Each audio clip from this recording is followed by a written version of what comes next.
Senator Schatz. Thank you, Mr. Chairman. Mr. Sloan, the OCC has the statutory authority to revoke a national charter of a bank if the bank is found to violate the National Bank Act. Why shouldn't the OCC consider revoking your charter? Senator, because we provide products and services to 1 out of 3 American households. We've talked about many mistakes that we've made, but today, we more oftentimes than not, we do that appropriately. The company is growing. The company provides jobs to 270,000 people. So you're too big?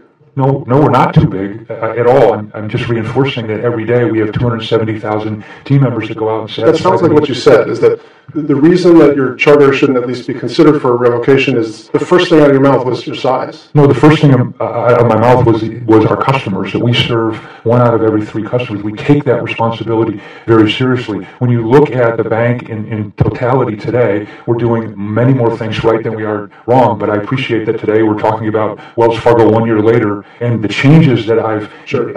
I'm sorry, I'm going to cut you off because I want to go 5 minutes only. That does sound to me like too big. I guess we'll allow the members of the panel and the audience to make a judgment about whether your answer sufficed.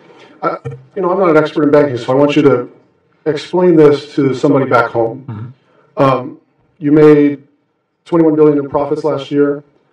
You made a nice salary. I don't want to personalize this. Your board makes better than a nice amount of money.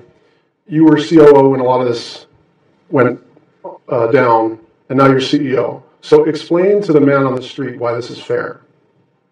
Senator, I'm not 100% sure. I know what you mean by this, but let me... you get a promotion. All the people in charge get lots and lots of money. Mm-hmm. And not all the consumers, but lots of consumers get harmed. So just explain to me in plain English why this is fair.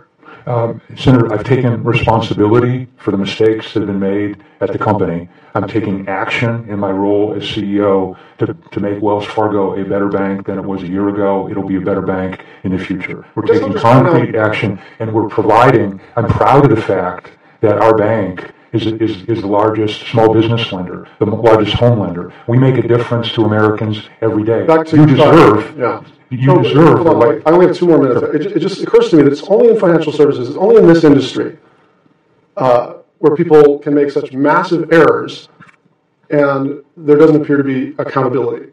And only because of your size do we not understand totally which statutory tools, which regulatory tools, which consumer-based tools we have at our disposal to find a remedy.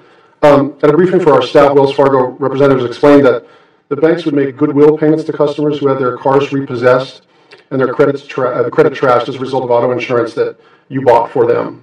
As I understand it, the bank will designate a third-party claim administrator and ask customers to send in a form explaining how they were harmed and how much money they need to be made whole. According to your representatives, the claims are basically going to be paid up to $2,000, sort of no questions asked. So then my question is, why not just cut checks up to $2,000 for all of those impacted? Because the only reason I can think of putting the burden on consumers to ask for this goodwill money that you've already approved is that you're hoping many of them won't do it. So can I have your commitment to go ahead and presumptively push out the money rather than force people to figure out that they have this right and that they're likely to be approved up to $2,000, but they got to go through the paperwork? Can I have your commitment today?